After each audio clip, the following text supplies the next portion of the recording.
નમસ્કાર મિત્રો, અમારી ચેનલમાં તમારું સ્વાગત છે। માત્ર 5 દિવસમાં પોતાના જ માસૂમ બાળકને વેચવા બદલ પોલીસે માતા-પિતાની ધરપકડ કરી છે।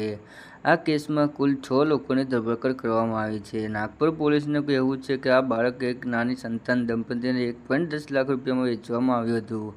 માનવ તસ્કરી વિરોધી સંકુચિતના ઓપરેશન દરમિયાન આ બાબત ધ્યાનમાં આવી હતી। પોલીસનું કહેવું છે કે માતા-પિતા અને ખરીદનાર દંપતી સિવાય અન્ય 2 લોકોની પણ બાળક વેચવા બદલ ધરપકડ કરવામાં આવી છે। આ બંને લોકો આ ડીલમાં વચોટિયાની ભૂમિકા ભજવી રહ્યા હતા। આ કેસની તપાસમાં સામે આવ્યું છે કે દંપતીએ બાળક નહોતું એવા દંપતીએ વેચી લીધું હતું। બાળક ખરીદનાર દંપતીએ કહ્યું છે કે તેઓ કોઈ કાયદાકીય પ્રક્રિયા ઈચ્છતા નથી।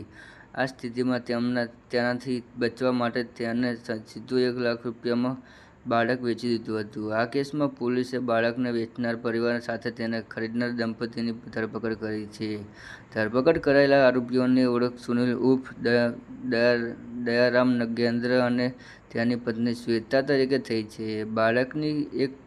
બંનેની એક બાળક હતું જે વેચી દેવામાં આવ્યું હતું। આ સિવાય ખરીદનાર કપલના નામ પૂર્ણિમા શેલ્ક અને પતિ ધરમદાસ શેલ્ક છે। બંને થાણે જિલ્લાના બાદલપુરના રહેવાસી છે। જી હા મિત્રો, તમને પણ જણાવી દઈએ કે આ હતા આજના તાજા સમાચાર અને અમારી ચેનલ પર ન હો તો લાઇક, શેર અને સબસ્ક્રાઈબ કરી દેજો। ધન્યવાદ।